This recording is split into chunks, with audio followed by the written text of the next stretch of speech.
पिछली क्लास में हम लोग 3 डीके पढ़ चुके थे, गामा डीके पढ़ना है अब।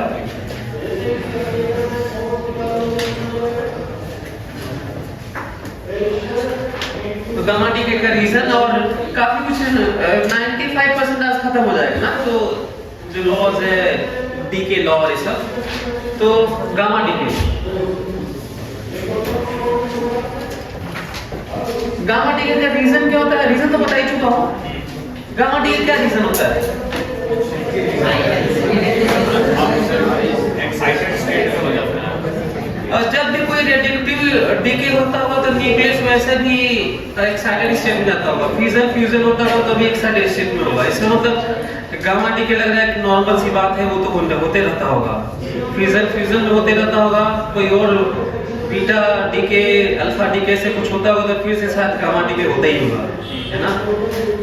या फिर किसी इन सब डीके से नहीं, किसी तरीके से एक्साइटेड स्टेट में है उसके लिए बल्कि ये स्टेटमेंट है, नहीं तो बाकी सब डीके होते होंगे तो गामा डीके लग रहा है बाय डिफॉल्ट होता होगा। ये देखिए इसका इक्वेशन ऐसे है, x z a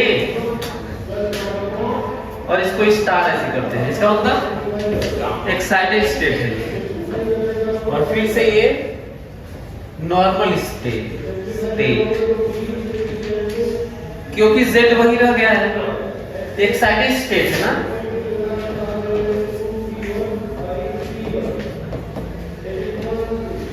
excited state है तो ये बस स्टार का मतलब इसको डिफरेंशिएट करने के लिए कर दिया गया है। स्टार का मतलब एक्साइटेड स्टेट है, वो गामा एनर्जी रिलीज किया, किस ऑर्डर का एनर्जी रिलीज किया होगा? मेगा इलेक्ट्रॉन, और ये नॉर्मल हो गया। तो बस इतना सा इक्वेशन है, इसमें ऐसा कुछ नहीं होता कि हम लोग ऐसे कहें कि मास इसमें कन्वर्ट हो, हालांकि जरूर कुछ वैसा ही होता होगा, अंदर का थोड़ा मास कम हो जाता होगा तो गामा रिलीज होता होगा, लेकिन इस तरह का इक्वेशन लिखने की जरूरत नहीं है, इतना बड़ा स्केल नहीं होता बस। और ये थोड़ा उनके एनर्जी वाले से तो कम ही होता होगा, थोड़ा कम एनर्जी का होता होगा, तो इसका कोई इस तरह का इक्वेशन नहीं लिख रहे हैं, तो बस लिख लीजिए गामा डी कितना ही। एक्साइटेड स्टेट में कोई न्यूक्लियस है तो वो गामा डीके करके एक नॉर्मल सी स्टेट में ग्राउंड स्टेट में आ जाता है। Gamma DK. गामा क्या है? गामा डीके मतलब गामा क्या है? जैसे बाकी सब में था ना, अल्फा 2 प्रोटॉन 2 न्यूट्रॉन है, बीटा प्लस पॉजिट्रॉन है, बीटा माइनस इलेक्ट्रॉन है, वैसे गामा क्या है?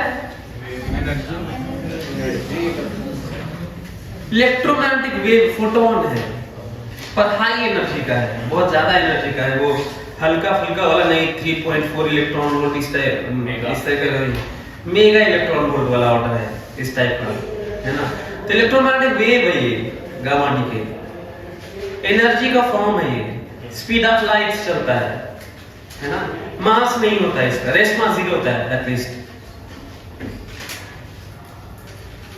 तो गामा डीके बस इतना ही है इंफॉर्मेशन। तो ये अच्छा, अल्फा बीटा गामा के बीच में बहुत सारे डिफरेंसेस होते हैं ना, अल्फा बीटा गामा जो पार्टिकल, अच्छा ये तो पार्टिकल है भी नहीं, हालांकि पार्टिकल और वेव दोनों नेचर शो करता है, सारे ही करते हो। तो तीनों के बीच में रहता है कि क्या डिफरेंस है ना दोनों में, तीनों में क्या क्या अंतर है। तो आपको लगता है उसको लिखवाने की जरूरत नहीं है, आप लोगों को पता होगा शायद। अल्फा बीटा गामा में क्या अंतर है, कौन इलेक्ट्रिक फील्ड की तरफ मुड़ जाएगा, कौन नहीं मुड़ेगा, कौन उल्टा मुड़ेगा, कौन ये सब चीजें पता होगी ना? नहीं चलो पहले के इलेक्ट्रॉन का अच्छा लिख लो, फिर उसके बाद डिफरेंस लिख लेना ना।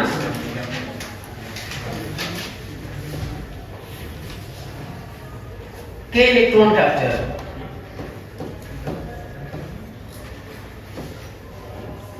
के इलेक्ट्रॉन कैप्चर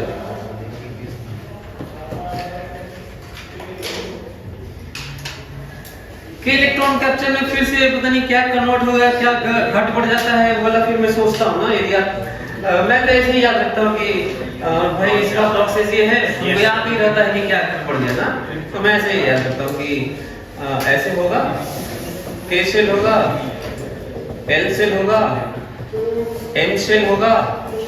तो ये K शेल है, कितने इलेक्ट्रॉन है इसमें? इसमें कितने इलेक्ट्रॉन है L में?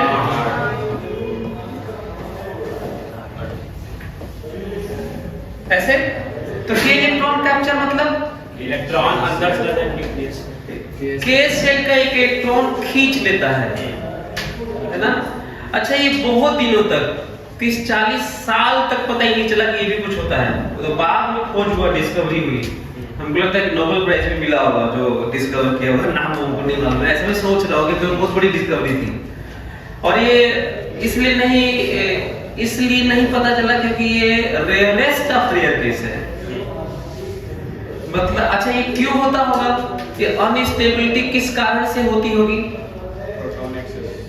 प्रोटॉन ज्यादा है, प्रोटॉन एक्सेस ऑफ प्रोटॉन के कारण। कैसे मालूम चला?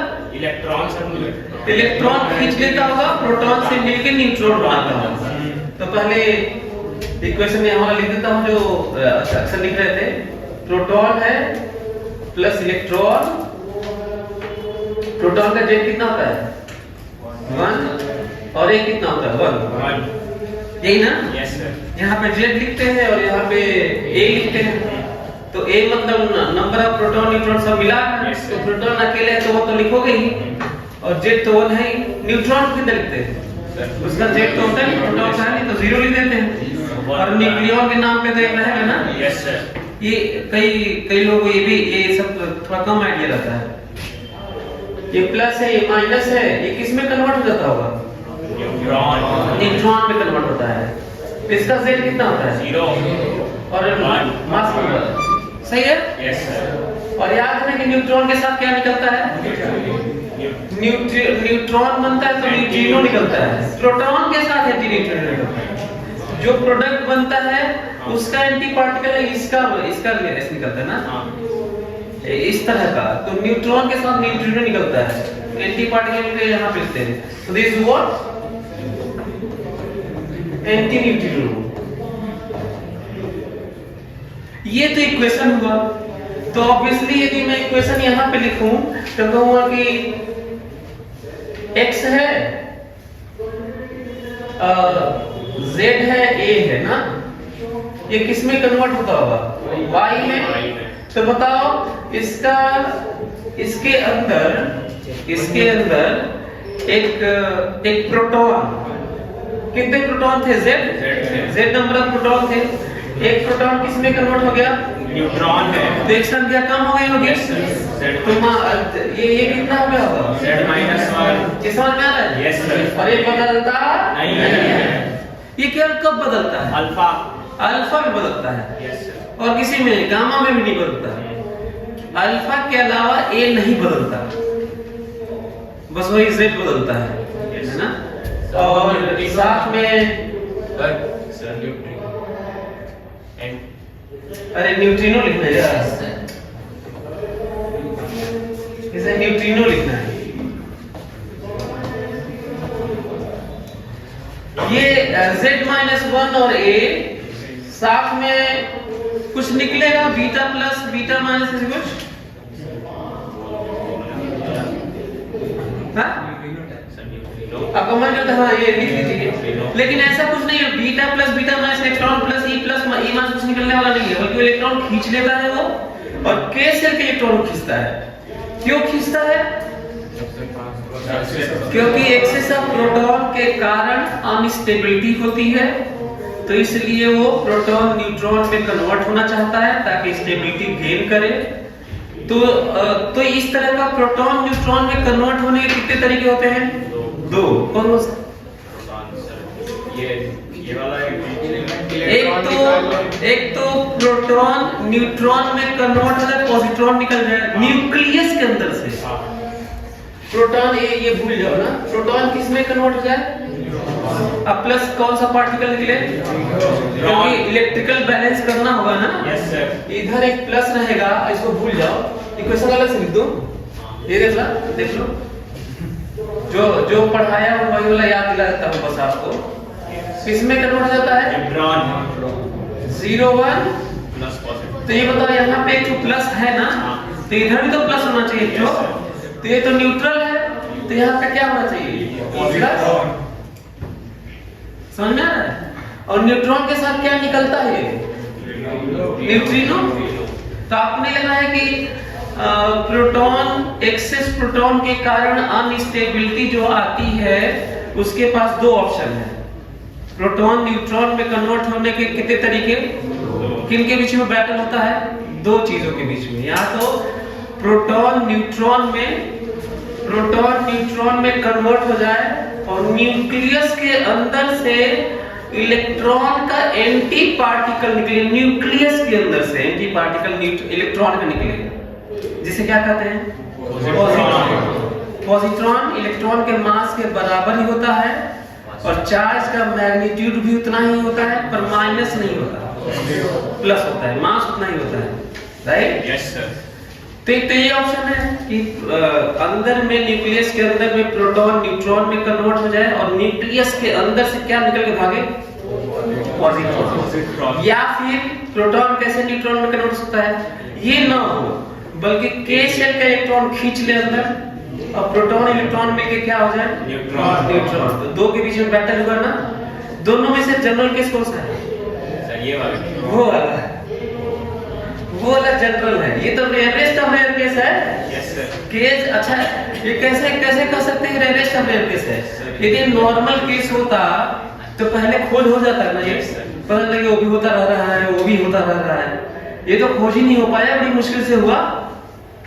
ये तो 30-40 साल बाद हुआ, बड़ी मुश्किल से पता चला कि अच्छा ये भी होता है। तो ये रेयर केस है, रेयरेस्ट ऑफ रेयर केस है। जनरल केस तो यही है। तो दो के बीच में फाइट होती है, बैटल होता है। बाद में डिस्कवरी हुई इसकी, खासकर जब एंटी पार्टिकल की चीजें आने लगी कि एंटी पार्टिकल्स भी होते हैं, तब पता चला कि जब हर चीज के एंटी पार्टिकल्स होते होंगे तो इलेक्ट्रॉन के भी होते होंगे। तो ये हुआ कि भाई ऐसा भी हो सकता है कि प्रोटॉन जब न्यूट्रॉन में कन्वर्ट होता होगा तो एक तो ये बनता ही होगा, इलेक्ट्रॉन खींच के भी ये भी सब चीजें हो सकती हैं। तो ये पॉसिबिलिटी नजर आई, तो ये फिर ये कहा गया। अब रही बात क्यू वैल्यू ना, क्यू वैल्यू मतलब इस प्रोसेस में how much energy released due to change in mass of whole equation ना। तो इसको कैसे क्यू वैल्यू लिख सकते हो? सर लिखो तो फिर मैं लिखता हूं। हम लोग लिखिए, पिछले क्लास में लिखे थे, जल्दी लिखो सभी लोग, जल्दी से क्यू वैल्यू लिखो। इसका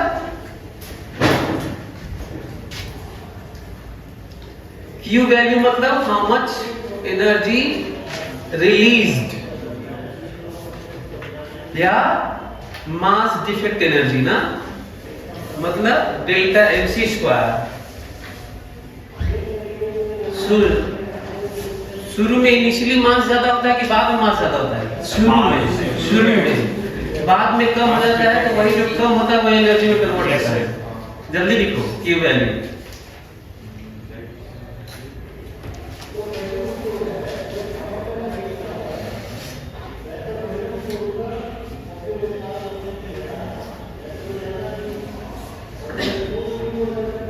लिख लिए? कितनी देर में लिखना? चलो मैं लिखा, देखो तो पहले मैं ऐसे लिखूंगा, कहूंगा कि डेल्टा mc स्क्वायर। और डेल्टा mc स्क्वायर में यहाँ पे डेल्टा उस तरह का डेल्टा नहीं कि फाइनल माइनस इनिशियल का, जैसे दिस फाइनल दिस इनिशियल, ऐसे नहीं। वैसे तो जनरली ऐसे होता है कि कोई चीज हो जाता है उसे फाइनल कहते हैं और शुरू में इनिशियल कहते हैं। यहाँ पे बल्कि थोड़ा उल्टा है। सो ये यहाँ पे जो इक्वेशन है यहाँ वाला, एक पॉइंट ये रहेगा कि हम लोग एक इलेक्ट्रॉन को लेता है, यदि हम लोग इसका ध्यान रखें तो इसी में से एक इलेक्ट्रॉन को लेता है अंदर ना, ये वाला पार्ट, ये वाला छूट सकता है आपसे। बल्कि इक्वेशन में मैं प्लस ई लिख दूं तो ज्यादा अच्छा रहेगा। यदि मैं इसको न्यूक्लियस मान के चलूं तो हमें कहना पड़ेगा कि इलेक्ट्रॉन न्यूक्लियस ले रहा है। Yes sir. है ना? बल्कि ज्यादा अच्छा होगा कहिए तो यहाँ पे लिख दूं, यदि इसको न्यूक्लियस माना जाए तो ये कन्वर्जन के लिए क्या जरूरत पड़ेगा बताओ? प्लस ई। यदि मैं इसको ये कहूं कि न्यूक्लियस है तो यदि वेट आपकी ये मास निकाले, कहीं मास दिया है, यदि न्यूट्रल एटम का मास दिया है, तब हमें क्या लिखना होगा? देखो ऐसे mx माइनस zme, ये क्यों माइनस जेड नहीं करते हैं? ताकि न्यूक्लियस का मास हो, ताकि और प्लस ये वाला देखना क्या ये समझ में आप लोगों को? भाई ये हटाओगे तो न्यूक्लियस का मास होगा, तो उसमें से एक जोड़ोगे ना, एक इलेक्ट्रॉन भी तो ले रहा है वो न्यूक्लियस, तब ना मास डिफेक्ट कैलकुलेट करोगे। माइनस ये वाला होगा, क्या लिखूं? Neutral atom My minus ZNY,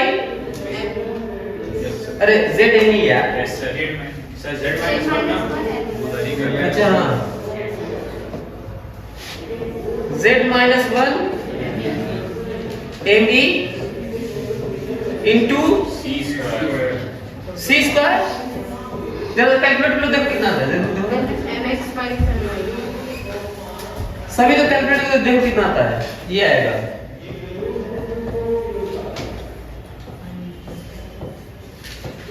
ये आएगा।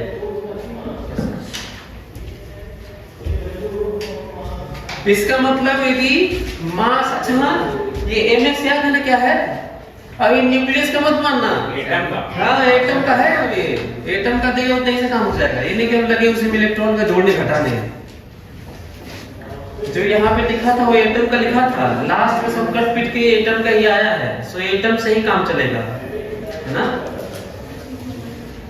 अच्छा आया, देखे ना, ये वैल्यू आ गया होगा, ये वैल्यू लिख दीजिए, दिस की वैल्यू, क्यू वैल्यू। तो ये सब डीके का प्रोसेस रहा। अब हम लोग एक दो क्वेश्चन कर लेते हैं, number of beta alpha gamma ऐसे निकलने वाला प्रोसेस। अच्छा हाँ, एक और चीज इसमें नोटिस करने वाला पॉइंट है, ध्यान से सुनना, इंटरेस्टिंग पॉइंट है। जैसे ही के इलेक्ट्रॉन कैप्चर होता होगा वैसे ही एक्सरे भी निकलता होगा उसके बाद, just followed by that process. Yes क्यों? एक उसका क्योंकि एक इलेक्ट्रॉन खींचेगा तो यहाँ पे वैकेंट हो जाएगा, एल वाला आएगा। तो बताओ वहां पे पढ़ेंगे नहीं कैरेक्टरिस्टिक एक्सरे याद है? Yes sir. जैसे यहाँ पे नॉकआउट होता था, खाली हो जाता था तो अनस्टेबल होता था, तो इधर भरने के लिए दौड़ते थे सब, स्टेबल बनाया जाए। तो स्टेबिलिटी की बात होगी ना, स्टेबिलिटी के लिए तो एक खींचा था ये, उसके बाद फर्दर क्या रहता है वो अनस्टेबल, तो फिर स्टेबिलिटी के लिए क्या होगा, एक्सरे निकलेगा कि नहीं? तो इसको लिख सकते हो कि X-ray emitted followed by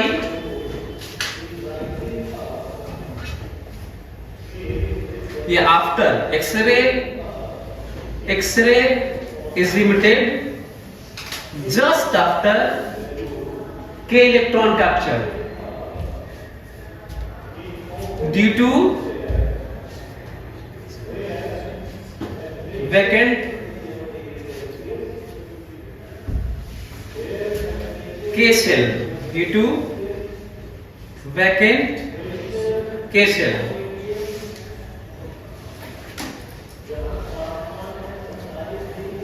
one electron vacant K cell ना, मतलब ऐसा नहीं कि K cell ही पूरा वैकेंट है, ब्रैकेट में लिख लो one electron vacant.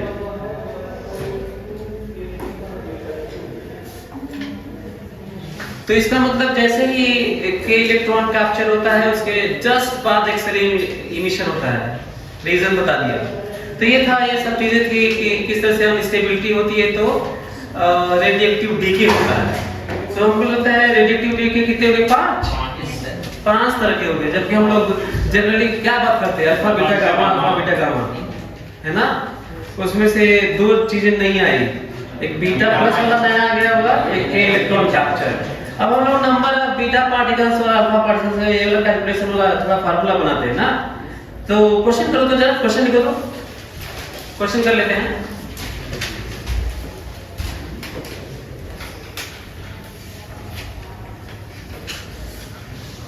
Find number of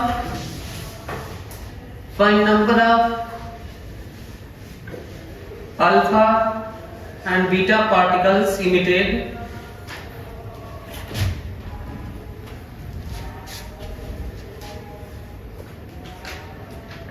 in following equation.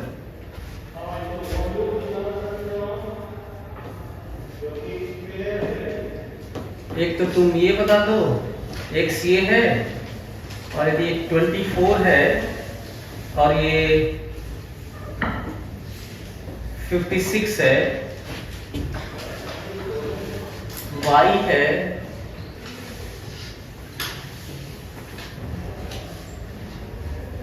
ये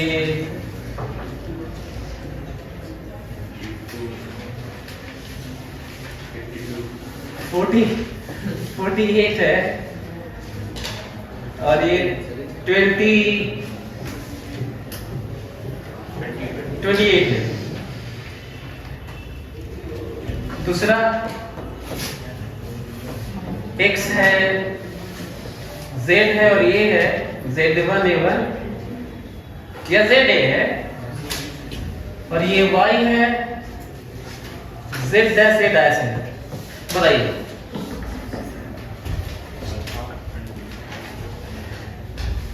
पहला वाला तो डिजिट में तो बड़ा आराम होगा, पहला वाला तो आराम से निकाल लेंगे, लेकिन दूसरा वाला फार्मूला होगा ना, दूसरा वाला फार्मूला निकालने, दूसरा वाला फार्मूला निकालने।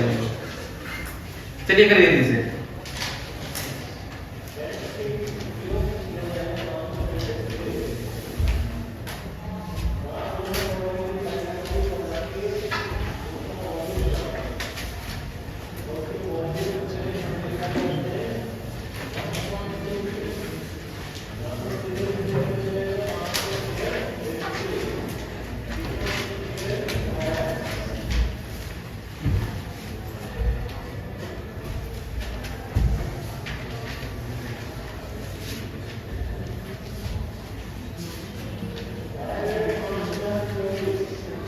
सर 2 अल्फा और 6 बीटा।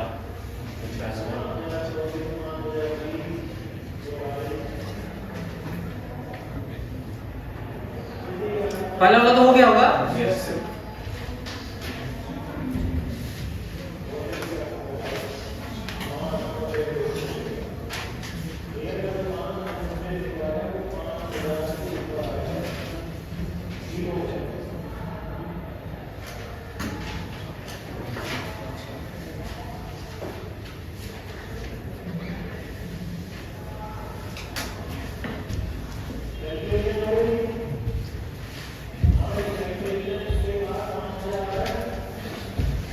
चलो देखो ओवर हो गया, इतने देर में तो आ जाना चाहिए था यार, कितने लोग कर लिए? पढ़ते कितने नहीं हो गया तुम लोग? इस केमिस्ट्री में पढ़े हो गए? नहीं सर, केमिस्ट्री में नहीं है चैप्टर नहीं था। रेडिएटिव तो है ना, केमिस्ट्री रेडिएटिव में नहीं था, हटा दिया। ए चलो इधर देखो तो हमेशा क्या करना चाहिए, क्योंकि अच्छा हाँ इसकी बात मत करना पहले, हमेशा इसकी पहले करना, इसकी बाद में। पहले तो ऑर्डर जान लो। रीजन क्या है, इसको बदलने वाले तो सब होते हैं, तो पता नहीं है, इसको पहले ही सेट कर लोगे तो गड़बड़ा जाएगा, क्योंकि फिर उसको सेट करोगे फिर बदल जाएगा ये। तो रीजन है, इसको कई बदलते हैं, इसलिए आप इसको पहले मत सेट करिए, ये पहले फिक्स करिए ना। तो हमेशा रेडिएटिव अल्फा निकलने से ये कम ही होगा, कि किसी भी रेडिएटिव डीके में ये ज्यादा नहीं हो सकता। पहले तो ये भी नोटिस करिए, यदि ज्यादा दे दिया तो इसका मतलब क्वेश्चन गलत है, वो ज्यादा हो ही नहीं सकता, वो कम ही हो सकता है। और वो भी 4 के मल्टीपल में कम होगा। क्यों 4 के मल्टीपल में कम होगा? क्योंकि अल्फा ही बदलता है, इंटीग्रल मल्टीपल में अल्फा निकलेगा, ऐसा नहीं है 1.5 अल्फा निकला, ये थोड़ी करोगे। और अल्फा ही बदलता है, और 1 अल्फा निकलने से 4 कम होगा, 2 अल्फा निकलने से 8 कम होगा, 10 अल्फा निकलने से 40 कम होगा, 4 के मल्टीपल निकलेगा।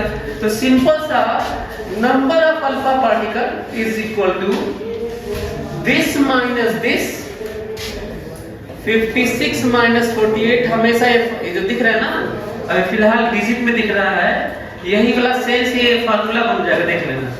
जो भी सोच रहे हैं ना वही फार्मूला बन जाएगा, जनरल फार्मूला बना दूंगा मैं। डिवाइडेड बाय कितना होता है 4, यही हमेशा होगा, ये फार्मूला मान के चलो हमेशा।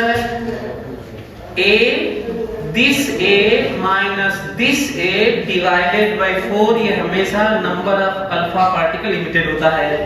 बहुत पॉपुलर क्वेश्चन है, सब आया हुआ है सब एग्जाम में। कितना आएगा यार ये? 2 हो गया, 2 आंसर आ गया। अच्छा यहाँ पे देखो यहाँ पे देखो, पहले हमें ये करना होगा कि जब अल्फा निकला होगा तो चाचा सब कम हुआ होगा। तो जब ये 4 कम हुआ होगा तो जेड कितना कम होता है? 2 ना। तो जितना अल्फा कम हुआ होगा इंटू 2 जेड कम हो गया होगा। बोलो, तो नंबर ऑफ बीटा कैसे निकालोगे? देखो नंबर ऑफ बीटा देखो, चेंज करता हूं ना ये वाला। 24 में 24 में पहले ये 28 कैसे हुआ वो बाद में देखेंगे ना, फिर फिलहाल से प्लानिंग कर लेते हैं। 24 में कितना कम हो गया होगा? जेड की वैल्यू बात कर रहा हूं मैं। 20 इंटू 2 ना, एक अल्फा से 2 कम हुआ होगा, तो 2 अल्फा से 4 कम हो गया होगा, तो कितना हो गया होगा? 20। सही है। अब ये बताओ, ये 28 है, एक बीटा निकलने से जेड 1 बढ़ता है, एक बीटा निकलने से जेड 1 बढ़ता है। अच्छा, ये बीटा निकलने का सेंस है बाय डिफॉल्ट बीटा का मान के चल रहे हैं कि बीटा माइनस है। जनरली बीटा माइनस को क्या कहते हैं हम लोग? बीटा। आज भी लोग बीटा ही बोलते हैं जनरली, क्योंकि बीटा प्लस वाला या के इलेक्ट्रॉन कैप्चर। अच्छा, बीटा प्लस वाला भी रेयर केस है, वो भी कम ही होता है वैसे, है ना। वो बीटा प्लस वाला है चाहे के इलेक्ट्रॉन कैप्चर है, वो दोनों ही रेयर केस है वैसे, वो रेयरेस्ट ऑफ रेयर केस है।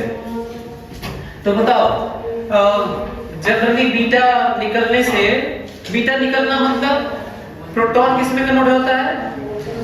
न्यूट्रॉन। और एक इलेक्ट्रॉन निकलता है न्यूक्लियस के अंदर से। कहां से निकलता है? वो बाहर वाला नहीं, न्यूक्लियस के अंदर से निकलता है। तो बताओ कितने इलेक्ट्रॉन, कितने बीटा पार्टिकल होंगे? 8 बढ़ाना है ना, तो ये हो गया 8। भाई एक बीटा निकलता है तो 1 बढ़ता है, 2 बीटा निकलता है तो 2 बढ़ता है। तो इसको कैसे करोगे? इसको बल्कि ऐसे लिख लो यार, कहोगे कि अल्फा ये रहा 28 हो गया है, और जो अल्फा के निकलने के बाद जो जेड बना था वो 20 हो चुका था, तो यही नंबर ऑफ बीटा इमिटेड है। आंसर 8 है। ये समझ में आया? Yes sir. तो क्या एक फार्मूला डिराइव कर लोगे? Yes, sir. फार्मूला डिराइव करो तो सभी लोग जनरल फार्मूला डिराइव करो, ताकि कहीं भी रख सको और आंसर आ जाए। जल्दी करो।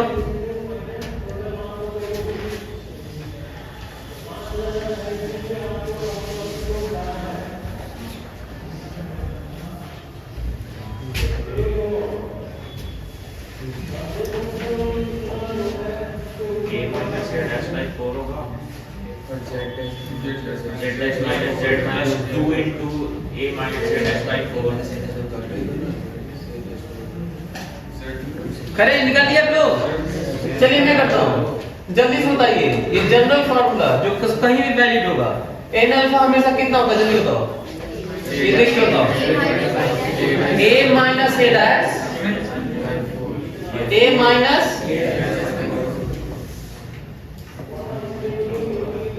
Minus A dash by 4। ये तो कहीं भी इसके अलावा होते ही नहीं है। और एन बीटा बताओ, एन बीटा बताओ। Z dash plus A by 2। Z dash में से घटा लेते हैं, जेड डैश में से क्या घटा लेते हैं? जेड डैश में से कितना घटा लेते हैं? Z minus 2n alpha. हाँ, 2n अल्फा डिवाइडेड बाय, अच्छा नथिंग, फिर डिवाइड नहीं करना है तो हो गया। ठीक है, और क्या लिख रही फार्मूला? यही करेंगे हमेशा यही नंबर ऑफ बीटा का Z dash minus Z minus 2n alpha, ये होता है। ये वैल्यू आप कहीं भी रख के निकालिए। अच्छा हाँ, एक और चीज है, यदि इसमें तो कोई दिक्कत ही नहीं है, थोड़ी सी दिक्कत इसमें ऐसी आ रही है जैसे लग रहा है कि कुछ और भी कैलकुलेशन जो डायरेक्ट यहाँ से नहीं मिलेगा, ये भी रखना है। तो ये भी तो सकता है कि जो एन अल्फा है यहाँ पे रख दिया जाए इसको। Yes sir. तो मैं तो कहता हूँ कि एन अल्फा रख ही लो यहाँ पर। Yes sir. एन अल्फा रख लो ऐसे। और ज्यादा अच्छा लगेगा कि और करने फाइनली फार्मूला आ जाएगा, उन टर्म्स में आ जाएगा जो चीजें दी रहती हैं। हालांकि हमें लगता है कि याद करने की जरूरत नहीं है, बल्कि सेंस लगाएंगे तो ज्यादा अच्छा होगा। लेकिन ये पॉइंट है। दूसरा एक और चीज है, मैं बताता हूं। मान लेते हैं कि ये माइनस आ गया, तो ये माइनस भी आ सकता है कभी कभी। इसका मतलब बीटा माइनस नहीं, बीटा प्लस निकल गया। नोटिस करो, ये भी पॉइंट है, ध्यान से सुन लो। वैसे तो ये प्लस ही आता है जो क्वेश्चंस आए हैं, लेकिन क्योंकि अब दो खोज और हो चुकी है, बीटा प्लस और के इलेक्ट्रॉन कैप्चर, तो इसका मतलब ये हुआ कि आप ये लिखिएगा और यदि माइनस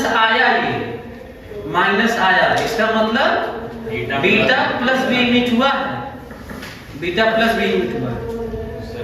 अब ये दिक्कत है कि कैसे बीटा प्लस माना जाए। सर बीटा प्लस भी एमिट हुआ कि बीटा प्लस ही एमिट हुआ है? बीटा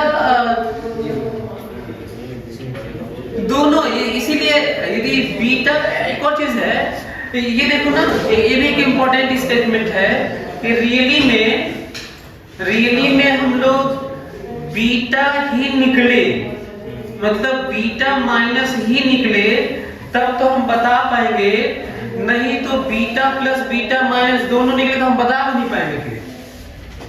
बस हम लोग ये बता सकते हैं कि भाई ऐसा है कि कुछ और भी निकला है, नहीं तो यदि वो भी निकला तो कुल ढेर बीटा माइनस है, पता नहीं कितना बीटा प्लस कुल मिला के तो अगर इसको इसी को ना बदलना था यार। भाई जो कुछ बीटा प्लस बीटा माइनस को निकाल के बना रहे थे, कितने तरीके से बन सकते हैं बताओ? इनफाइनाइट तरीके से। ये समझ में आ रहा है? Yes sir. हम ये कर रहे हैं कि अच्छा यहीं से देख लो ना, अच्छा लगेगा। बताओ, तुम कह रहे थे ना कि 8 बीटा निकला है, हाँ 8 बीटा निकला है, हम बता देते हैं 9 बीटा माइनस निकला है, 1 बीटा प्लस निकला है। तो भाई 9 बीटा माइनस निकला है तो 9 बढ़ गया होगा, एक तो बीटा प्लस निकला तो घट गया होगा। कितनी संभावना है बताओ? मैं बताता हूँ, 20 बीटा प्लस 20 बीटा माइनस निकला है और 12 बीटा प्लस निकला है, तो भी यही होगा, ये बदलना है नहीं। तो कितनी पॉसिबिलिटीज है? हाँ, तो ये भी समझने वाली बात है। लेकिन जब कोई कहता है बीटा कितना निकला है, तो आप ऐसे नहीं कि बीटा तो 2 तरह का होता है, तो ये तो बड़ा दिक्कत है, सर बताया कि कुछ भी हो सकता है, तो इसका मतलब क्वेश्चन गलत है। बीटा कितना निकला है, इसका मतलब बीटा माइनस कितना निकला है। बीटा कितना निकला है मतलब बीटा माइनस कितना लिखना है, जो बाय डिफॉल्ट। तो समझ में आया? तो जल्दी से इसको रखो, तो रखिए, मैं रख लेता हूं।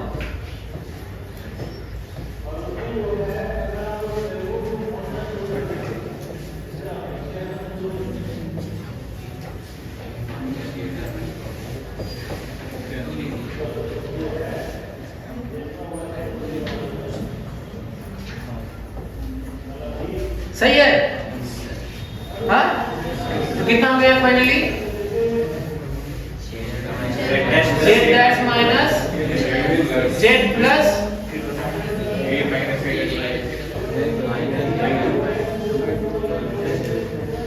लिख लो, ये फाइनली ये आ गया। अब ये उस टर्म में आया जिसमें ये कुछ निकाल के नहीं करना है, जो वैल्यू दिया है सीधा ले रखेंगे, लेकिन ये याद नहीं करना है। अब वहां से निकाल दीजिएगा, जब पूछेगा is the following relation between amongst number of beta particles emitted Z dash A dash is right ना, तो आप निकाल दे सकते हैं इसको। क्या ये समझ में आया आप लोग? तो हम लोग अब बच गया फिर डीके लॉ। लिखिए डीके लॉ।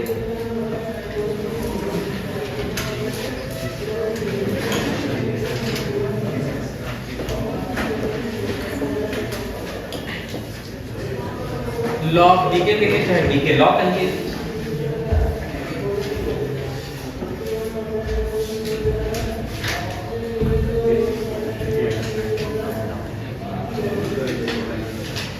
ये देखो, ये रेफ्लेक्टिव सैंपल है ये।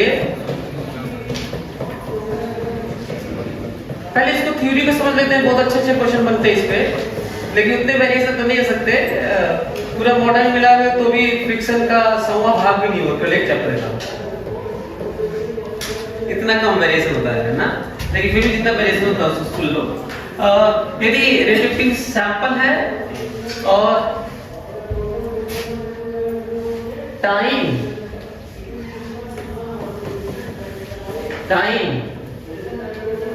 Number of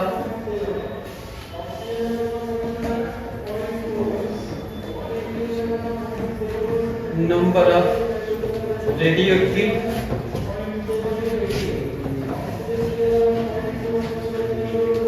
elements, time t बराबर 0 पे, हालांकि t बराबर 0 हम किसी भी मोमेंट पे मान सकते हैं, जितने भी रेडियोएक्टिव एलिमेंट होंगे उतने संख्या मान ली जाएगी। तो ये बहुत इंपॉर्टेंट पॉइंट है। डीके हो रहा है किसी मोमेंट पे, आपका दीजिए ये रहा t0 और जितने रेडियोएक्टिव एलिमेंट है मान लिया जाएगा वही n0 है। तो t बराबर 0 पे संख्या कितनी है? n0। और रेडियोएक्टिव एलिमेंट रेडियोएक्टिव चालू है। तो एक ये इंपॉर्टेंट पॉइंट है, कभी भी t0 मान सकते हो, अच्छा पॉइंट है। और जनरल t बराबर t, इसका सिंबल सा मतलब एट टाइम t ना, ये है इनिशियल, कभी भी मान सकते हो। जनरली वो दिया रहता है कि इनिशियल इतना है तो उसी समय t0 होता है, और एट टाइम t कहो चाहे t बराबर t कहो, एक ही बात है। तो ये रहा n। जो डी के लॉ है ना, वो समझने वाला पार्ट है कि माइनस dn/dt जानबूझ के माइनस लिखा गया है, क्योंकि जब कोई चीज घटता है तो हम लोग माइनस लगा देते हैं। रेट उसका, जो दुनिया में कोई भी चीज घट रहा होगा तो उसका रेट माइनस होता है। कैसे एक्सप्लेन करेंगे कि रेट माइनस ही होगा, कोई चीज घटेगा तो? कोई एक्सप्लेन कर सकता है? हम बताइए। सर अगर रेट की बात करेंगे तो चेंज इन मतलब विद रिस्पेक्ट टू टाइम होगा। हाँ, तो जब भी सर रेट घट रहा है इसका मतलब जो फाइनल प्रोडक्ट मतलब जो भी फाइनल आएगा वो इनिशियल से कम आएगा। ठीक है। और सर चेंज होता है final minus initial, final minus initial negative आएगा तो रेट भी नेगेटिव आएगा। तो dt से वो तो पॉजिटिव ही होता है ना। हाँ बताओ सही। देखो ऐसे ध्यान सुनना, ये डेल्टा जो होता है ना वैसे ही डी है, बस अंतर इतना है कि डेल्टा छोटे से छोटा लेकर बड़े से बड़ा तक कोई भी चेंज होता है, और डी क्या होता है? इनफाइनेटेसिमली स्मॉल चेंज होता है, सबसे छोटा चेंज होता है। ये अंतर है। सिमिलरिटी ये है कि दोनों चेंज है, और डिफरेंस ये है कि डेल्टा जनरल है, छोटे से छोटा लेकर बड़े से बड़ा तक। समझ में आ रहा है? सबसे छोटा चेंज को भी डेल्टा लिख लीजिए, क्या फर्क पड़ता है? क्योंकि उसमें कंडीशन नहीं है। Delta takes what? चेंज। और चेंज हमेशा क्या होता है? Final minus initial. कोई चीज घट रहा होगा तो बाद में कम होगा, पहले ज्यादा होगा। फाइनल में से इनिशियल घटाओगे, कम में से ज्यादा घटाओगे तो माइनस ही होगा। तो ये रहा ऊपर वाला माइनस, क्योंकि घट रहा है, डीके हो रहा है तो दूसरा एलिमेंट चेंज हो रहा है। एग्जांपल लेते हैं, ज्यादा समझ में आएगा। जैसे मान लीजिए यूरेनियम 236 है, 92 होता है क्या ये?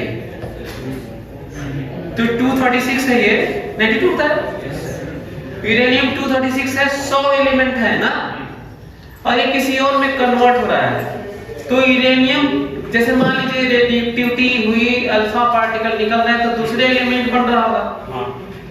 मैं कहा 1 मिनट बाद यूरेनियम 236 90 हो गया। लेकिन इसका मतलब ये नहीं हुआ कि नंबर ऑफ एटम्स बदल गए। ये भी इंपॉर्टेंट पॉइंट है, ध्यान सुनो मेरी बात ना।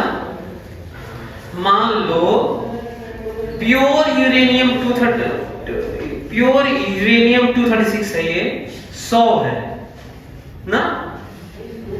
यदि यूरेनियम 236 यदि किसी और में पोलोनियम में कन्वर्ट हो गया, किसी और में कन्वर्ट हो गया, तो जानते हैं इसमें नंबर ऑफ एटम्स के 100 थे प्योर, केवल यूरेनियम 236 थे। हालांकि इम्प्योर फॉर्म में होता है ना, लेकिन मैं ऐसे ही केस बना रहा हूं।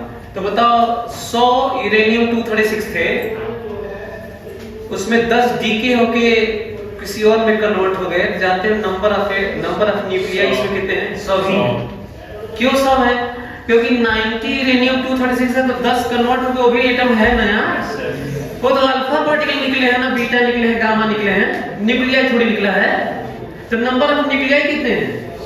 और मैं ये कह रहा हूँ कि नंबर ऑफ न्यूक्लियाई यूरेनियम 236 कितना, ये नहीं बोल रहा हूँ मैं, ये नहीं पूछ रहा हूँ, मैं थोड़ी पूछा, मैं तो ये कह रहा हूँ number of nuclei in this sample, इस मास में कितने, तो अभी तो 100 है। हाँ ये है कि यूरेनियम 236 मतलब रेडियोएक्टिव एलिमेंट 90 है। रेडियोएक्टिव एलिमेंट जो न्यूक्लियाई है वो कितने हैं? 90 हैं। लेकिन नंबर ऑफ न्यूक्लियाई तो 100 अभी भी है, क्योंकि जो कन्वर्ट होकर स्टेबल है वो भी तो उसी में है, भाग थोड़ी जाते हैं। तो ये इंपॉर्टेंट पॉइंट है, ध्यान रखना। और आगे बढ़ते हैं, एक एक चीज समझने की कोशिश करो। तो जो 90 हो गए, पहले 100 थे रेडियोएक्टिव एलिमेंट, ये देखो रेडियोएक्टिव एलिमेंट है ये जो बात हो रही है। तो बताओ 100 से 90 हुआ तो घट गया ना, तो 90 में से 100 घटा होगा तो -10 होगा, इसलिए माइनस लगा है। This directly proportional to n, directly proportional to n, और n नॉट नहीं, n नॉट क्यों नहीं सर? n नॉट स्टार्टिंग में था, n नॉट शुरू में होता है। कोई इक्वेशन लिखा जाता है, जनरल की बात होती है, इसका मतलब जनरल इसे कहते हैं। पहले ये भी जान लो, आज जब भी कोई वेलोसिटी, मोमेंटम, कुछ भी बात होती है तो एनर्जी, कहीं पे जनरल बात होती है। जनरल का है डिफरेंशिएशन होता है, जनरल का है रिलेशन होता है, जनरल से स्पेशल केसेस आते हैं, जनरल से ही मैक्सिमम मिनिमम निकलता है, कुछ भी जनरल से होता है। सब कुछ मानना होता है कि t टाइम पर velocity v, mass m, acceleration a, momentum p, ऐसे। शुरू वाला नहीं, शुरू वाला तो इंटीग्रेशन में काम आता है, चाहे कुछ चेंज मिलता है लेते हैं। सो माइनस, अच्छा ये माइनस क्यों लगा है? ताकि ये प्लस बना सके, नहीं लगा नहीं तो इधर माइनस लगा लीजिएगा, इस बाद में सेंस बराबर में रख दिया, चाहे प्रोपोर्शनलिटी कांस्टेंट को करना हो माइनस है तब। Yes sir.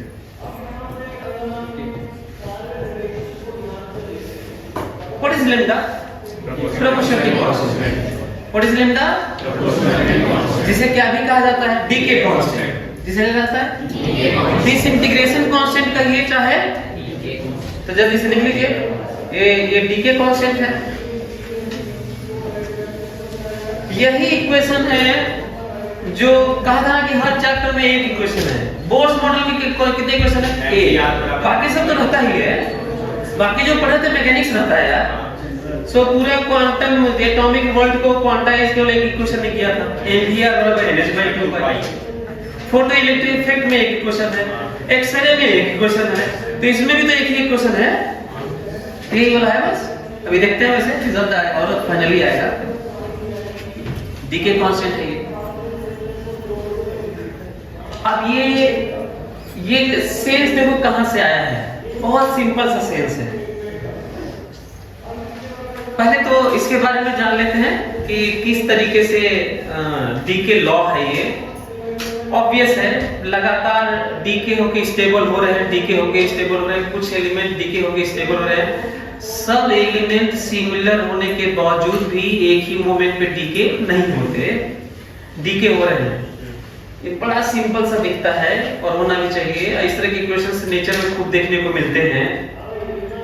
जब डीके हो रहे हैं, 100 में से 5 हो रहे हैं, आगे 90 में 4 होने लगे ऐसे, तो ऑब्वियस है रेट ऑफ डीके ज्यादा संख्या होगी तो ज्यादा डीके हो रहे होंगे, कम संख्या होगी कम डीके हो रहे हैं। तो ये बड़ा सिंपल सा, कितना सिंपल सा ऑब्जर्वेशन है। Rate of decay is actually proportional number of radioactive elements. ज्यादा संख्या तो ज्यादा रेट ऑफ डीके, कम संख्या तो कम। तो सिंपल सा है, फर्स्ट ऑर्डर टाइप का, ज्यादा तो ज्यादा कम तो कम। एक क्वाइट ऑब्वियस वाला है। एक तो ये फील करना है कि ये कहां से आया है, ये क्वाइट ऑब्वियस वाला है। यदि इसको इंटीग्रेट किया जाए, आगे की बात की जाए तो ये होगा। देखते हैं, एक इक्वेशन एक तरफ तो dn/n करोगे, एक इक्वेशन एक तरफ, तो इसको माइनस लैम्डा dt करोगे, इंटीग्रेट करोगे। बिना लिमिट के फिजिक्स का इंटीग्रेशन नहीं करना होता है। तो t बराबर 0 पे बताओ ये कितना नंबर था, और जनरल, इसे जनरल हमेशा रखा जाता है पूरे मैकेनिक्स में, फिजिक्स में, कहीं भी जनरल रखना चाहिए इसे।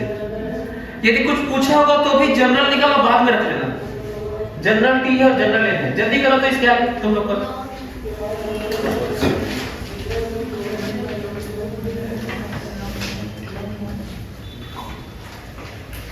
ये भी लिख लेना, ये सब लिखो।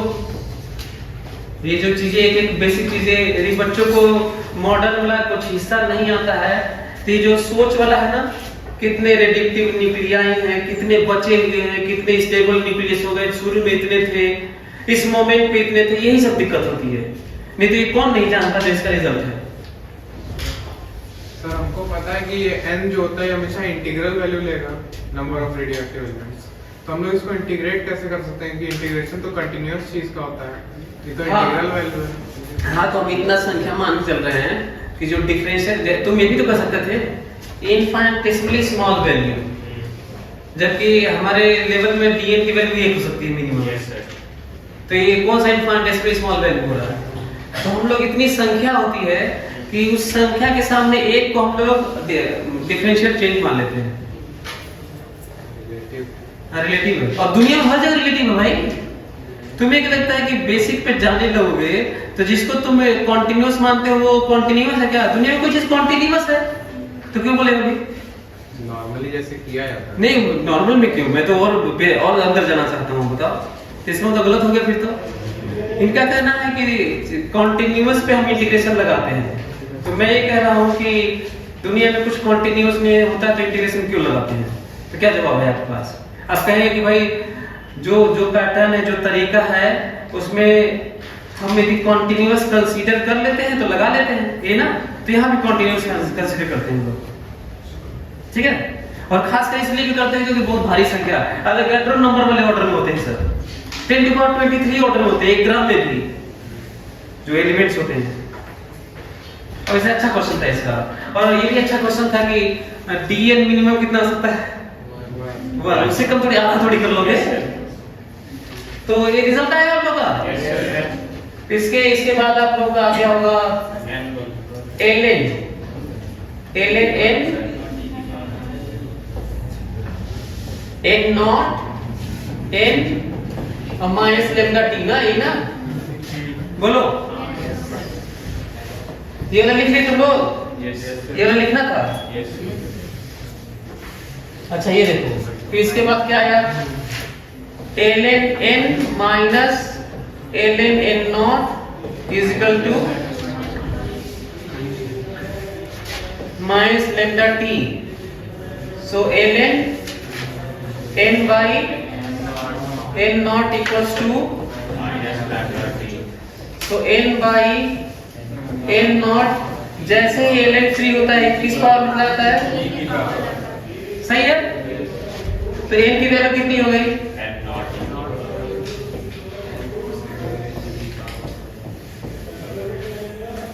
ये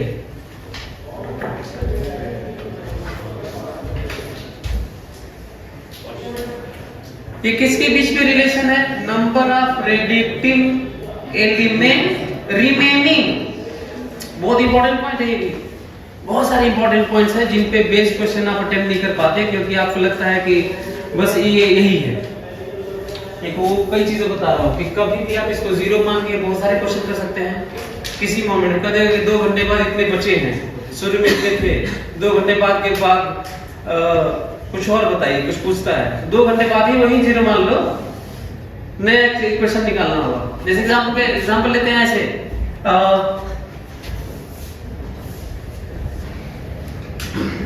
रेडिक्टिव एलिमेंट है, शुरू में n नॉट है ना, शुरू में n नॉट है, d के शुरू हो गया, हाफ लाइफ है, d की कांस्टेंट दिया है। एक आदमी आया 2 घंटे बाद, कह रहे कि अब हम t0 मानेंगे, तो बताइए वो अब क्या इक्वेशन लिखेगा? अब तो नया t मानेगा ना, तो अब क्या इक्वेशन लिखेगा? तो अब तो जरा सोचना पड़ेगा। अब आपको क्या करना होगा? रिप्लेस करना होगा। n नॉट को जो 2 घंटे बाद t नॉट टाइम बाद आया है, n नॉट की जगह वो वाला लिखना होगा, अब फिर e to the power minus lambda t करना होगा। अब यही अच्छा क्वेश्चन है यार, मेरे बात समझ में आ रही है? हम कह रहे हैं कि t नॉट टाइम बाद एक आदमी आया, अब नया क्वेश्चन लिख रहा है कि अब मैं टाइम पे लिखूंगा, तो ये वाला तुम लिखोगे। अब तो n नॉट की जगह कुछ और लिखना पड़ेगा, वो तो टिके हो गए, कुछ और कम बचे हैं सर। तो ऐसे ही क्वेश्चन बनते हैं, तो बच्चों को लगता है मॉडर्न नहीं आया उनको लगता है कि बस मॉडर्न में बस नहीं होता है। तो इसमें भी कई बातें हैं, ये जानते हैं क्या है? ना बचा है। हाँ, ये बचा हुआ है। मैं तो कहता हूँ लिख लो, रिमेनिंग, है ना, number of remaining radiative elements लिखो, इसको लिख लो, ये बचे हुए हैं। यदि कोई ये कह देना कि number of radiative elements decade लिख दे, तो जानते हो क्या करोगे? n नॉट में से घटाना होगा। ये कौन सा इक्वेशन आया यार? ये n क्या है बताओ? ये number of remaining radio active elements है ये।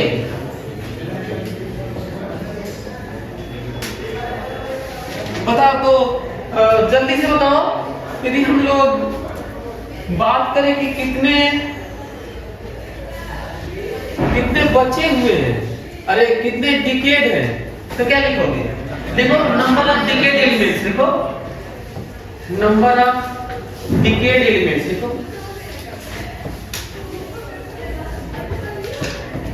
नंबर ऑफ डिकेड एलिमेंट्स क्या होंगे?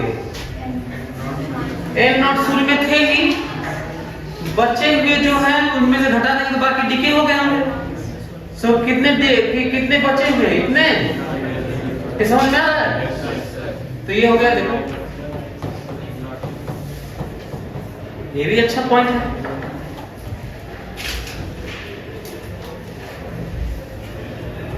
अच्छा मान लो कोई एलिमेंट डीके होके कुछ और बनना, उसे डॉटर न्यूक्लियाई बोल रहे हैं, पेरेंट न्यूक्लियाई डॉटर न्यूक्लियाई।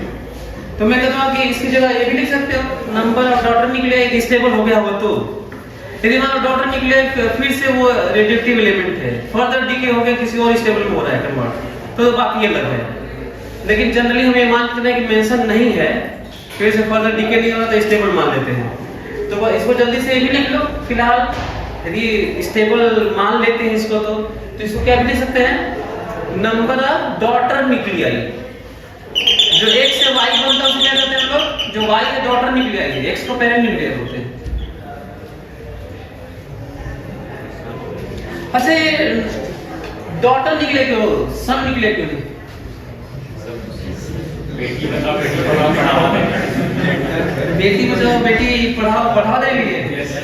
नहीं, सीरियसली बताओ कर क्या रीजन है?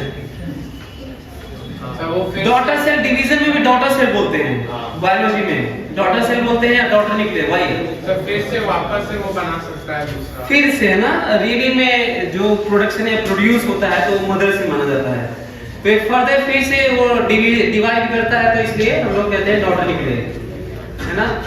सो पेरेंट इसलिए क्योंकि वो पता नहीं कहीं और से भी आया होगा, तो वो भी हालांकि किसी का डॉटर ही होगा, तो पेरेंट को भी, पेरेंट में भी कौन सा होता है? मदर सेल बोलते हैं, है ना। उसमें बाप सेल मतलब फादर सेल फादर सेल नहीं, मदर सेल होते हैं। सो रीजन ये है। सो इसको क्या लिख सकते हैं? Number of daughter nuclei, number of daughter nuclei. हाँ, कुछ बातें इसके बारे में ध्यान सुनना, और भी कुछ बातें। पहले तो ये कि क्लासिकल मैकेनिक्स पे होल्ड नहीं करता। क्लासिकल मैकेनिक्स में, न्यूटोनियन मैकेनिक्स में कहा जाता है कि इतना फोर्स लगा, इतनी वेलोसिटी है, इतना एक्सेलरेशन ऐसे है, तो आगे ये सब होगा। आप प्री डिटरमाइन करते हैं, डिटरमिन्ड होता है कि ये होगा, ऐसे ऐसे होगा, छोड़ देंगे इतने में गिरेगा, ऐसे होगा। क्वांटम वर्ल्ड में, एटॉमिक वर्ल्ड में ये नहीं होता। क्वांटम में सब चीजें प्रोबेबिलिटी में होती हैं। यही कारण है कि आप यहाँ पे किसी पर्टिकुलर न्यूक्लियस को ये नहीं कर सकते कि कब ये सब सिमिलर है, तो भी सब ये सिमिलर है तो भी आप नहीं बता सकते, प्रेडिक्ट कर सकते कि कब ये डीके होके स्टेबल हो जाएगा। सब हो रहे हैं, 10 to power 23 एलिमेंट्स हैं, सब हो रहे हैं, हजार एलिमेंट डीके हो के स्टेबल हो रहे हैं और सब सिमिलर हैं। तो अब दिक्कत है ना कि कौन सा हजार, और मालूम नहीं है। ये कहा जाता है आइंस्टाइन अंत तक चीजें एक्सेप्ट करते रहे इस बात को कि प्रैक्टिकली चीजें आ रही हैं तो ठीक है, लेकिन ये कभी एक्सेप्ट नहीं कर पाए कि इतना ज्यादा अनसर्टेनिटी हो सकता है। जरूर कुछ गवर्निंग लॉज होंगे जो हम लोग समझ नहीं पा रहे हैं, लेकिन अभी तक अभी वो ऐसे स्टिल इंटैक्ट है अभी लॉज कि क्वांटम वर्ल्ड में सारी प्रोबेबिलिटी बेस होती है। पर आइंस्टाइन देखते थे कई बार, ये बड़ा उनके बारे में बड़ा स्टोरी कहा था, नील्स बोर और आइंस्टाइन के बीच में भयंकर झगड़ा होता था, अक्सर होता था किसी चीज को लेके। सो डिटर्मिनिस्टिक ये वर्ल्ड नहीं है, इसमें सब हम लोग केवल प्रिडिक्ट कर सकते हैं। इसी पे क्वेश्चन आता है, यदि इसका हाफ लाइफ मान लेते, पहले हाफ लाइफ डिफाइन कर लेते हैं। वैसे किसी मोमेंट में हम लोग मान लेते हैं कि हाफ लाइफ 2 घंटा। हाफ लाइफ जानते हैं आप लोग? हाफ लाइफ मतलब आधा टिके हो जाएगा, तो इसमें मान लीजिए हाफ लाइफ 2 घंटा है, 100 एलिमेंट है, तो 2 घंटे बाद कितने हो जाएंगे रेडिएटिव एलिमेंट? 50। ये सही नहीं है, इसकी प्रोबेबिलिटी के चलते 50 हो जाएंगे, हो सकता है 85 हो। 2 घंटे बाद कितने हो? 49 हो सकता है 48 हो सकता है 60 हो। ये भी संभावना है कि 2 घंटे बाद 100 के 100 ही हो, एक भी डीके न करे, और ये भी संभावना है कि 100 के 100 डीके कर जाए। सोचने में अजीब सा लग रहा है, ये क्या नाटक चल रहा है। सो इसका मतलब ये हुआ कि जो आप 50 बता रहे हैं हाफ लाइफ 2 घंटा, 2 घंटे बाद 50 हो जाने की संभावना हाईएस्ट है, हाईएस्ट है बस। 2 घंटे बाद 50 हो जाए, 50 ही होंगे कोई जरूरी नहीं है, लेकिन हम लोग तो क्वेश्चन में यही लेके चलते हैं। कई बार मोर नॉलेज मोर कंफ्यूजन हो जाए, तो इसको अब ऐसे मत लेना कि सर पढ़ाया नहीं हो सकता है, तो ये नहीं करना है, वो 50 लेके चलना है, क्योंकि जो पूछ रहे हैं वही है, ठीक है। लेकिन सच्चाई ये है कि क्वांटम यही है कि 2 घंटे बाद यदि हाफ लाइफ इसका 2 घंटा है, तो 2 घंटे बाद रेडियोएक्टिव एलिमेंट चेक किया जाए तो शुरू में 100 था, 2 घंटे बाद 50 भी सकता है, 49 भी सकता है, 51 भी सकता है, 48 भी, 52 भी, सब हो सकता है, 100 भी रह सकता है और 0 भी हो सकता है। लेकिन जैसे जैसे दूर जाओगे, जैसे मैं कहूँगा कि सबसे ज्यादा चांस जब चेक करेंगे 2 घंटे बाद, तो 50 होने की संभावना सबसे ज्यादा है, 51 की थोड़ी कम है और 49 की कम है, अच्छा 52 की थोड़ी और कम है, 48 की वैसे ही कम है, 60 होने की और भी कम है, और 40 होने की 40 हो सकता है 40 मिल जाए आपको। 100 एलिमेंट हो, 2 घंटे बाद चेक करें, हो सकता है 40 हो, लेकिन प्रोबेबिलिटी कम है। अच्छा 2 घंटे बाद चेक करें और हो सकता है 100 एलिमेंट मिल जाए, 100 के 100 वैसे ही, एक भी डीके न करे, चांस है कि नहीं? लेकिन बहुत ही कम है, लेकिन मिल सकता है आपको। अब क्वेश्चन है तो इसका मतलब क्या हाफ लाइफ है, कैसे आता है? अब क्वेश्चन है कि कैसे आता है, मैं बताता हूँ कैसे आता है, ध्यान सुनना ना। अब मैं उल्टा बता रहा हूँ आपको। 100 एलिमेंट लिया जाता है ना, और उसको वेट किया जाता है कि ये 50 हो जाए, ठीक है? क्या किया जाता है? वेट किया जाता है कि 50 हो जाए। तो पता चला कि एक आदमी वेट किया, 50 हुआ तो नोट कर लिया कि ऐसा है ना, 2 घंटा 1 मिनट लगा था ना। फिर एक सुबह 100 एलिमेंट लिया गया, फिर जब आधा हुआ 50 हुआ तो चेक किया गया, तो पता चला कि 1 घंटा 58 मिनट लगा था। फिर 100 एलिमेंट लिया गया, फिर चेक किया गया, 50 में उसको 3 घंटा लग गया। और एक आदमी बैठा रहा 100 एलिमेंट लेके 1 साल तक 50 हुआ ही नहीं, वो बैठा रहा 1 साल तक, क्योंकि हो जाए और एक पूरा जीवन गुजर गया, वो चला गया बेचारा, 50 हुआ ही नहीं। और एक आदमी अभी लेके बैठा तो 50 हो गया। तो सब क्या कहते हैं मालूम है? जितना भी डेटा रहता है उसको जोड़ते हैं टाइम को, और जितनी संख्या एक्सपेरिमेंट में होती है उसे डिवाइड करते हैं, तो जो मिलता है उसे क्या कहते हैं? हाफ लाइफ कहते हैं। अब वो एक्सेजरेट कर दिया था कि जीवन गुजर गया, 50 नहीं हुआ, वो तो मैं ऐसे ही बोल दिया था, लेकिन अच्छा हाँ, लेकिन प्रोबेबिलिटी है वैसे, वो इतनी कम है कि देखने को जनरली मिलता नहीं होगा, शायद रेयरेस्ट ऑफ रेयर केस होगा, शायद वो हो सकता है कोई देखा भी ना हो, पर इसका मतलब ये नहीं है कि कोई देखा नहीं है तो ये हो नहीं सकता। ये क्वांटम यही है। हो सकता है कि कोई 100 से 50 अचानक नहीं देखा होगा, लेते ही 50 हो गया, ये कोई नहीं देखा होगा, लेकिन हो सकता है। अभी तक कोई नहीं देखा हुआ तो भी हो सकता है। केवल आपके देखने न देखने से, दुनिया के अभी तक देखने न देखने से क्वांटम का जो नेचर है वो बदल नहीं सकता।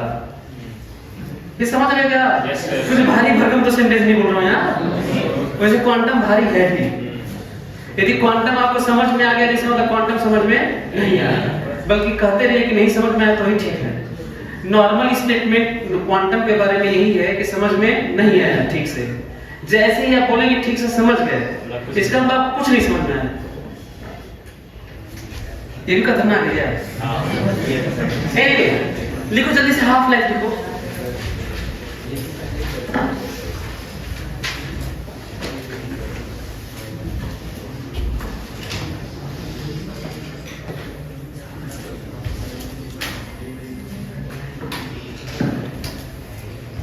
हाफ लाइफ कैसे डिफाइन करेंगे?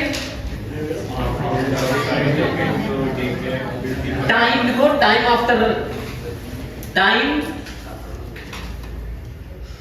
when number of radioactive elements become half of its initial value. Time when number of radioactive elements become half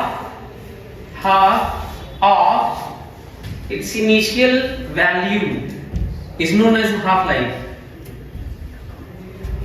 Time when number of radioactive elements become half of its initial value is known as half-life. तो संख्या आधा हो जाए, है ना? संख्या आधा हो जाए तो हाफ लाइफ की वैल्यू कैसे निकालेंगे? कितनी देर बाद? इसी एक्सप्रेशन से। तो ये तो जनरल है केवल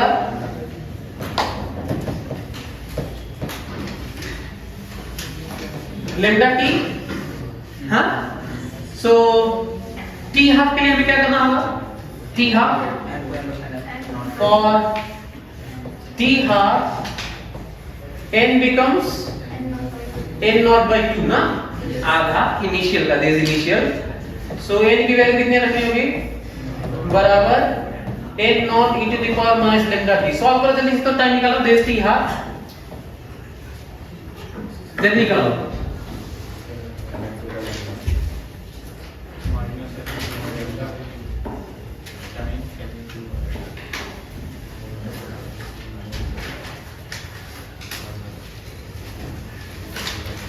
ये n नॉट कैंसिल हो जाएगा, 1/2 is equal to e to the power minus lambda t half. ln ले लेते हैं, ln 1/2 is equal to ln e to the power minus lambda t half. ये हो जाएगा ln 1 minus ln 2 is equal to what? Minus ln t half. यहां से क्या आ गया?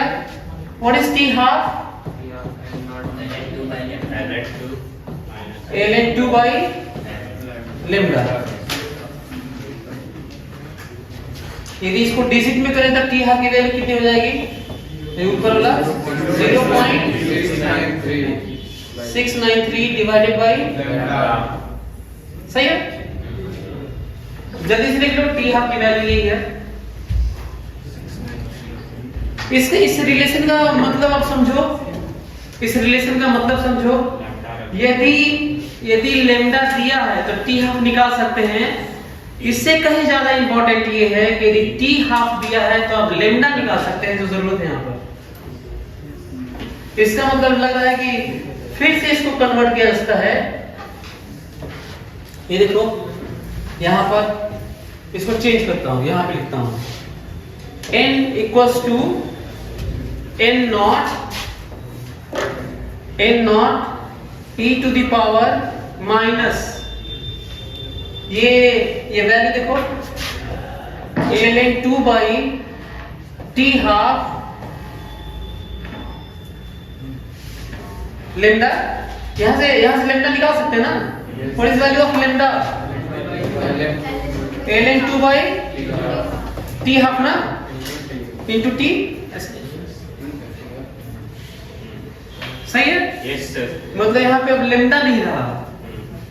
एक और इंपॉर्टेंट पॉइंट है इसके नीचे देखना कितना इंटरेस्टिंग रिजल्ट आता है, ताकि हम लोग जल्दी से कहीं पे कुछ और कैलकुलेट कर सके।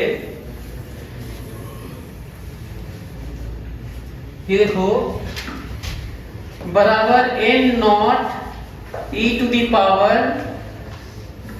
Power minus ln 2 t by t half,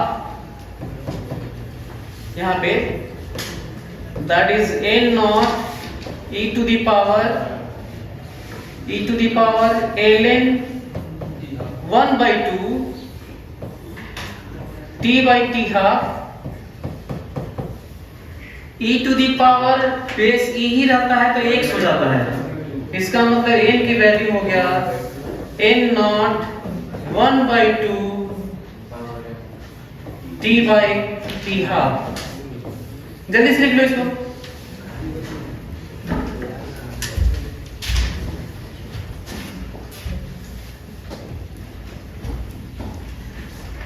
eighty 90% cases में टी हाफ दिया जाता है, लेमडा कब दिया जाता है, और इसका रीजन है कि एक्सपेरिमेंट में हम लोग जो कैलकुलेट कर पाते हैं वो तो हम लोग टी हाफ कैलकुलेट करते होंगे ना भाई, कितने कम संख्या कितने देर में हो गया वही कैलकुलेट करते होंगे, लेमडा वैसे भी नहीं जानते हैं। वो तो लेमडा प्रोपोर्शनलिटी कांस्टेंट है जो इक्वेशन में दिखता है, और जब ये लेकिन एक्सपेरिमेंट में हम लोग क्या निकाल पाते होंगे टी हाफ, और टी हाफ निकालते होंगे तो फिर लेमडा निकालते होंगे तो फिर इस तरह की बातें करते होंगे। इसीलिए यही रीजन है कि जो हम लोग एक्सपेरिमेंट में कर पाते होंगे जनरली उसी तरह के क्वेश्चन होते होंगे, इसीलिए जनरली टी हाफ की बात होती होगी। Yes sir. अगर टी हाफ की जनरली बात होगी तो हमें लगता है कि इससे कहीं ज्यादा इंपॉर्टेंट ये क्वेश्चन है जो ऑब्जेक्टिव के लिए इंपॉर्टेंट है कि कितना गुना ये होगा, इसको ऐड कर लीजिए। कितना टाइम हो गया सर? 8:45।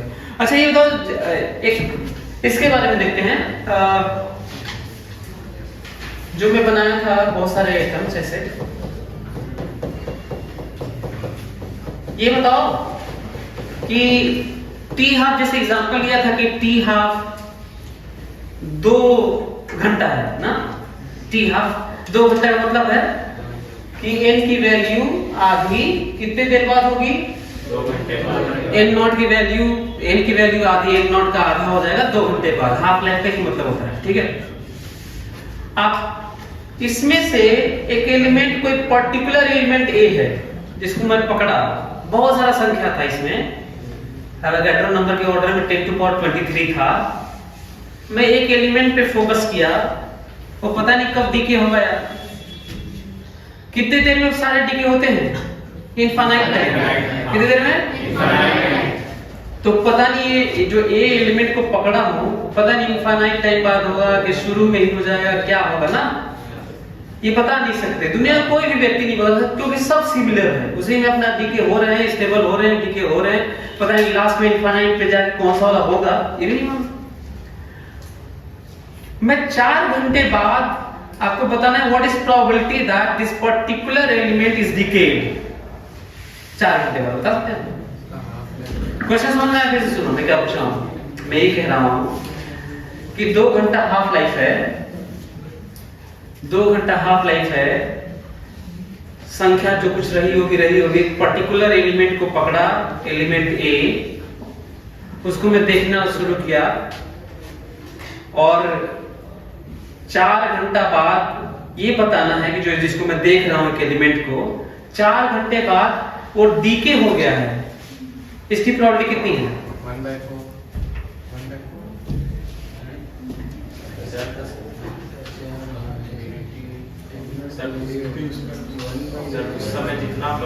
उस समय जितना चला गया था मास, अपॉन बाय टोटल मास जो पहले था 1/16, 1/4, 1/8। एक है 1/4, 1/4 गलत नहीं है, क्योंकि 2 घंटे बाद ही 1/2 हो चुका था, तो तुम करो 4 घंटे बाद 1/4 हो गया है। डीके हो गया है 4 घंटे में वो डीके हो गया है। तो 4 घंटा मतलब 0 से लेकर 4 घंटे तक उसके पास ऑप्शन है ना डीके होने का। तो 1/2 से तो कम से कम ज्यादा होगा, क्योंकि 2 घंटे में 1/2 प्लॉटी थी। Yes sir. क्वेश्चन समझ में आ रहा है क्या बोल रहा हूँ? हम करें मैं कहूंगा कि 2 घंटे बाद एक पर्टिकुलर एलिमेंट डीके हो गया है कि नहीं, तो आंसर क्या है 1/2। यही तो प्रॉपर्टी है।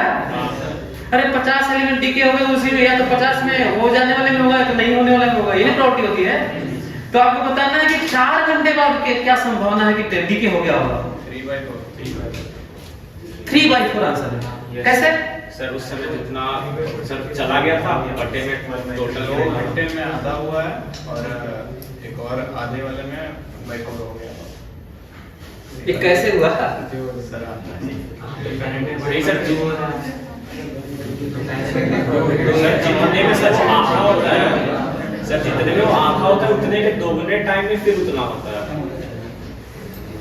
यदि मैं कहूँ 6 घंटे बाद, तो कल 6 घंटे बाद एक कोई पर्टिकुलर एलिमेंट डीके हो गया, इसका चांस कितना है?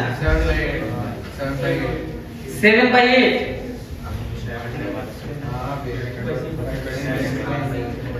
सर 5/6 होगा। और ये बताना है कि मैं देख रहा हूँ डीके नहीं हुआ, उसका कितना चांस है, तो ये माइनस करोगे यदि वाला सही होगा तो 7/8। हाँ? तो एक काम करना, इस पे तुम लोग सोचना, एक और चीज सोचना जो मैं 2 क्वेश्चन छोड़ के जाता हूँ। एक तो ये वाला जो अगले क्लास में डिस्कस करेंगे, और एक तो ये वाला सोचना एवरेज लाइफ। टी हाफ तो आ गया होगा, टी हाफ ये वैल्यू होता है, इसे याद रखना है। टी हाफ की वैल्यू होती है ln2 बाई लैम्डा। इसको बोलते हैं ln का मतलब log बेस e ना, log बेस 10 होता है तो ln नहीं बोलते, ln केवल किसको बोलते हैं?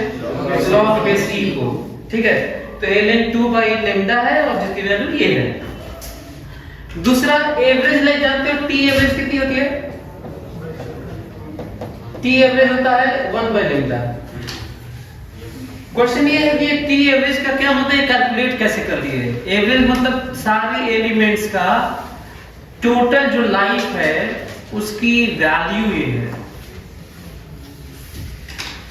टोटल एलिमेंट्स के मीन वैल्यू, एवरेज वैल्यू ये लैम्डा 1/λ है। ये 1/λ कहां से आ गया ये? तो जिस तरीके से इसमें तो बड़ा आसान है, क्योंकि फटाक से रख लिया तो आ गया होगा। ये वाले लोग थोड़ा कम समझ पाते हैं कि ये 1/λ। अच्छा याद कर लेते हैं यार, 1/λ याद कर लेते हैं, 1/λ होता है, बहुत पॉपुलर क्वेश्चन है। So T half is ln2/λ and average life is 1/λ। याद करने वाला चीज तो याद भी कर सकते हैं, लेकिन समझना बड़ा इंटरेस्टिंग होगा इसका। तो आप लोग इस पे सोचिएगा कि पूरे एलिमेंट्स का जो कहा जा रहा था कि इनफाइनाइट टाइम तक, ये कितने में खत्म हो गए मालूम है ना? ये हाँ, ये कितने देर में सारे एलिमेंट डीके हो जाएंगे?